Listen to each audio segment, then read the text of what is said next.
Hey everybody, Mr. Smith here. We're starting a new unit, and this unit's all about continuous probability distributions. So last unit we looked at discrete probability distributions, where the variable was a discrete variable.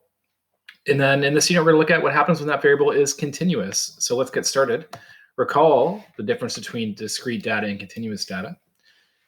Discrete data can only take on certain values. So things like shoe sizes. You can have shoe sizes that are like 7, 7.5, 8, 8.5, and having decimal values is okay. It's just that you can't have anything in between. Points in a basketball game, 0, 1, 2, 3, etc. Continuous data can take on an infinite number of values. So things like height, volume, mass, time, other measurements. Like you can have a mass of 60 kilograms or 60.1 or 60.01. Like there's just no fixed values.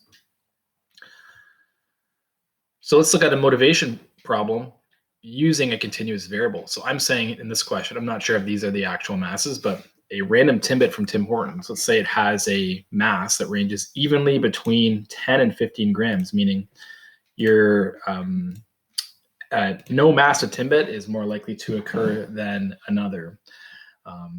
You're just as likely to get a 10 gram one as a 15 gram one, but you can have any mass in between there. It's a continuous variable.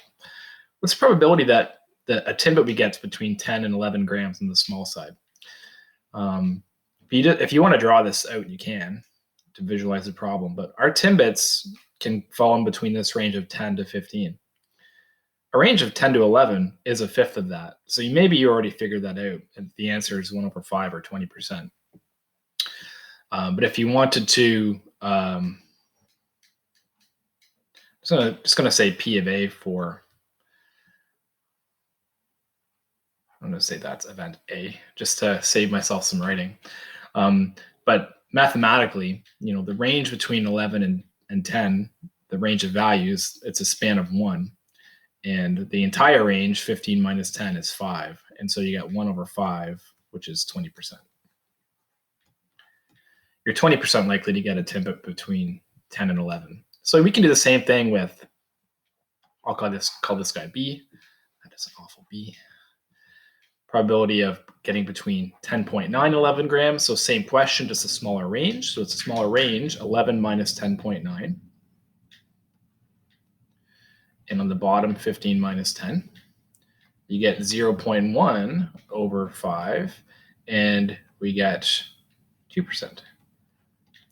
2%, or 1 out of 50, because that interval represented a really small range. It was like a 50th of this interval. Like that's not even doing it justice. For part C, we're expecting an even smaller value for the probability of this event in part C. 11 minus 10.99 over 15 minus 10. You get 0.01 out of 5, and this time it's only that's as a percentage, that's 0.2%, 0.002 or 0.2%. That's like 1/500th of the interval. So we can handle this range of finding a probability of a range of values pretty easily. Just think about what kind of percentage of the interval it takes up. But what if I wanted to know the probability of a Timbit having exactly 11 grams? How would I do that? What range of values does 11 cover, right? It's not a range, it's just one value. And the answer is we can't. We can't find the probability of getting an exact value with a continuous variable, because there's infinitely many variables, right? The key idea is this: with the continuous variables, we can only find probabilities for a range of values. So moving forward, we won't be finding, like in discrete distributions, you found the probability of it raining on 2 of 7 days in a week. Everything was discrete. And here, we're going to have to find probabilities between a range of values. This brings us to the idea of a continuous probability distribution. So here are a couple characteristics. We'll see this in a second, but you can represent a continuous distribution by an equation, which we're going to call the probability density function, or a graph. And you guys have graphs of some probability distributions in the past. They've just been discrete. And we'll call a graph of a continuous distribution a probability density curve. The second idea is that probabilities are calculated by finding areas underneath a probability density curve. And actually, I want to add a little note here. You can add this too. Something really important. With discrete distributions, if you took all the outcomes and added up their probabilities, you got 1. In a continuous distribution, maybe this will be a third note here.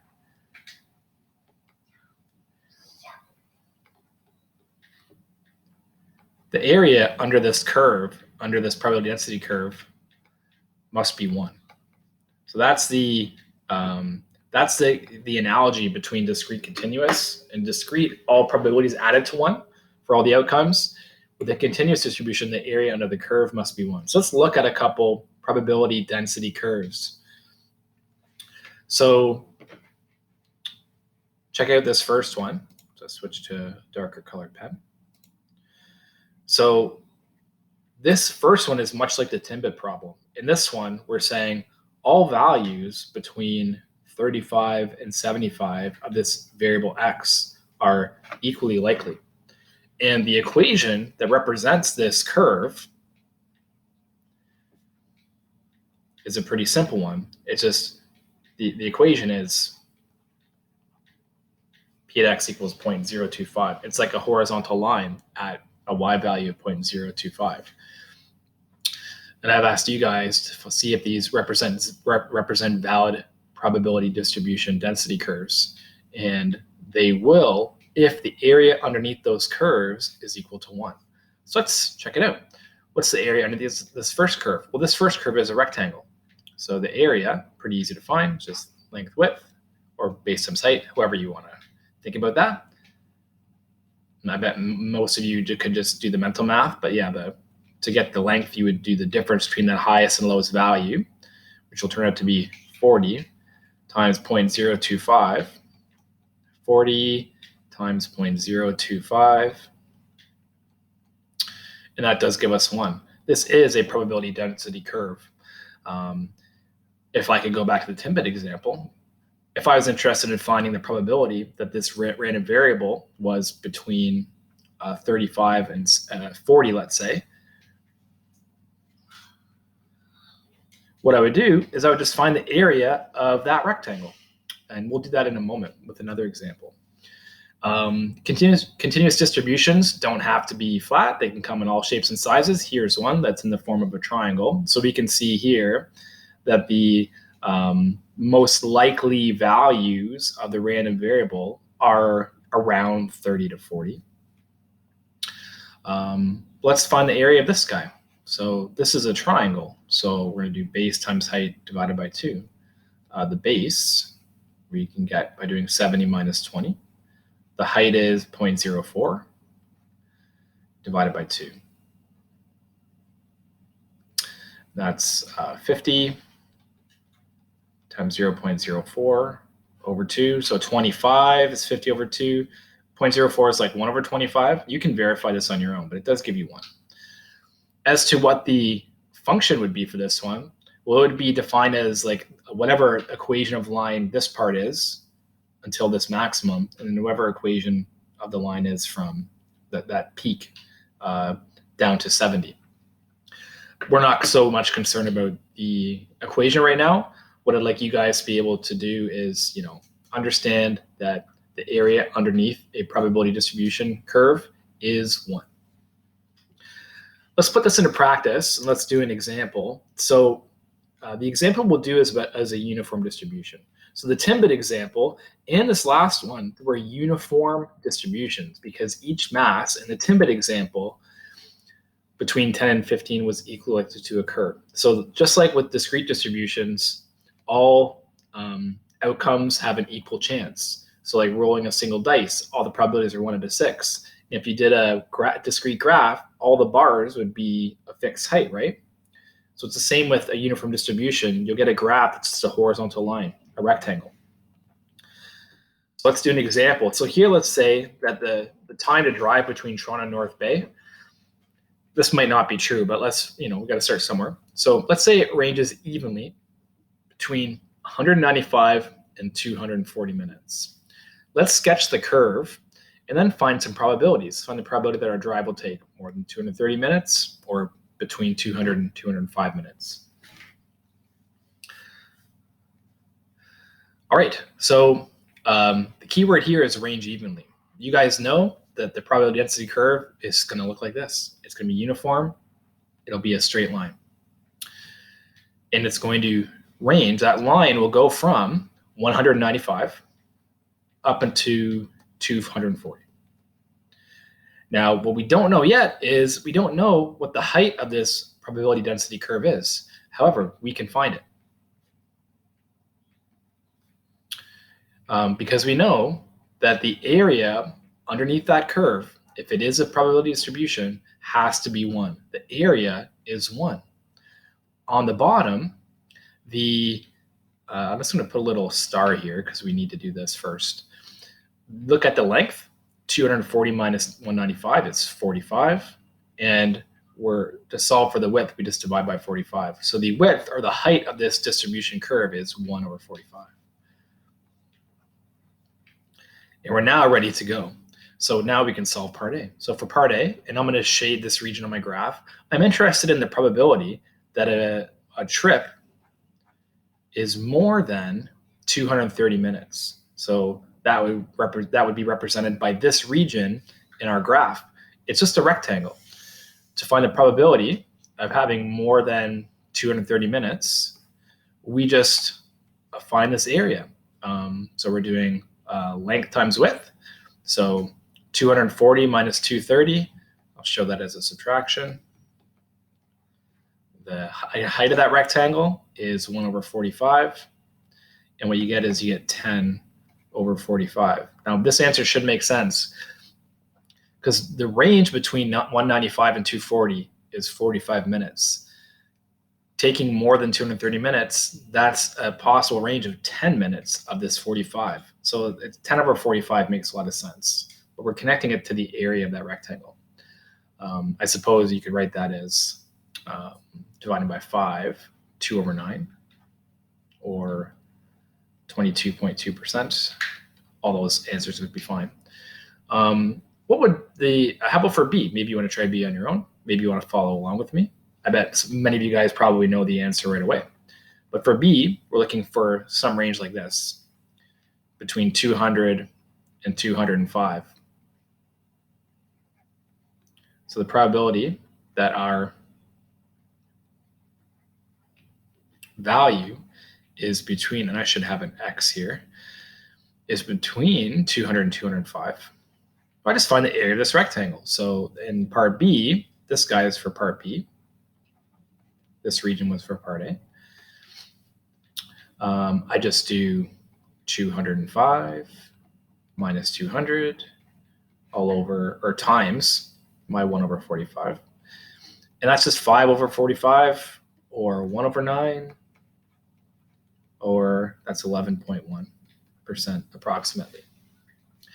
And again, many of you guys probably saw that right at the bat. This range is 5 of the 45 minutes, or it's 1/9 of that interval.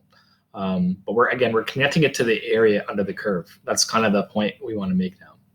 But yeah, you can find these probabilities for uniform distributions. It's really simple. Draw the curve. It's a straight line. Find the height of the curve by using the fact that the area underneath it is 1. And then you can solve any problem. It's just area of a rectangle. There's other types of distributions too. So we did look at a uniform one. These are 4 cases where it's not uniform. So this first guy here, we're going to call a symmetric distribution for now. Next lesson and moving forward, we'll refer to these as a normal distribution. When you have a distribution where you have 2 regions of high frequency, we call these bimodal distributions. Bi meaning 2, and modal meaning there's 2 regions with high mode, high frequency. And then when you have kind of a symmetric distribution that's kind of been stretched out to the left or right, you call these a skewed distribution. This first one is skewed to the left. We call it left skewed because you can think of it as being pulled to the left. And this guy is being pulled to the right. We call it a right skewed distribution.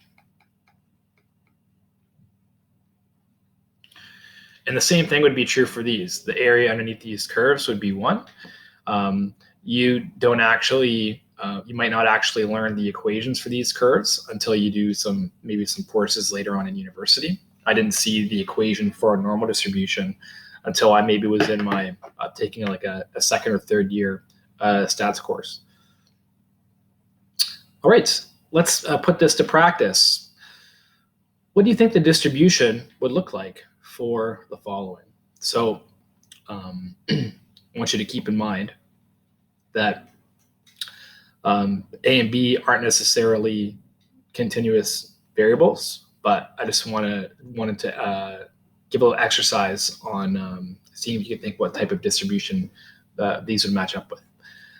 So what do you think it would look like? Number of children in a Canadian family, adult shoe sizes, age at retirement. So if you want to think about this one, you can, and unpause when you're ready, or follow along right now.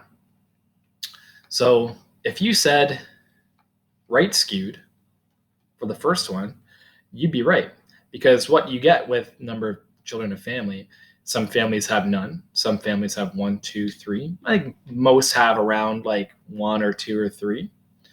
There's kind of an average around 2, let's say. But you have families with 4, 5, 10. I'm not sure what kid they're at now, but 19 kids and counting, right? That one show on TLC, they must be in the 20s by now. What you get is you get kind of a symmetric distribution around the lower values, but then a tail because you do get those higher values of kids. For adult shoe sizes, if you said bimodal, you're on the right track, because what you're going to have is you're going to have kind of a symmetric distribution for female shoe sizes, which are generally they have smaller feet. And then you might have another peak for the adult a bit higher up, or for the males. For age of retirement, if you said left skewed, good for you. In this case, the graph will look like stretched out, something like that, because most people retire around like 60, 65, some a bit earlier, some a bit later. But some people retire a lot earlier, right? Maybe they've had a tech company that took off and were able to retire earlier. So it would stretch that curve down. So just a good little exercise thinking about different types of distributions. Let's move on. We're going to do an example here. So in this case, we've got the life of a light bulb. So this is in days. So it's time. You can think of it as a continuous measurement. Let's say a technician samples 40 light bulbs, and we want to think about how are these lifetimes distributed?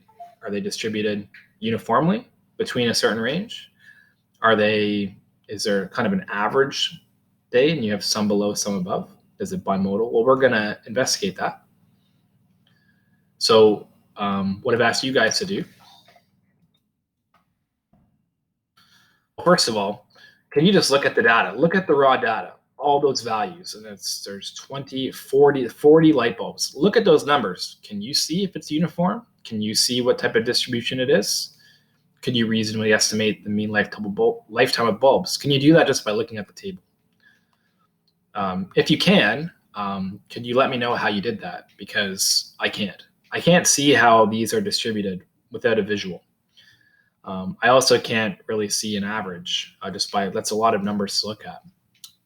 So I don't think we can reasonably say yes to either of these questions. Okay, for B, I've asked you guys to make a histogram. So I've told you guys to break this into bin widths of 10. So the square bracket would mean you include 120, and include 130 in this first interval. And then in the next interval of 10, the round bracket indicates you're not counting 130. So you'll keep 130 in this interval, you'll keep 140 in this interval, and so on and so forth. So in the next interval, you would exclude 140 and include 150.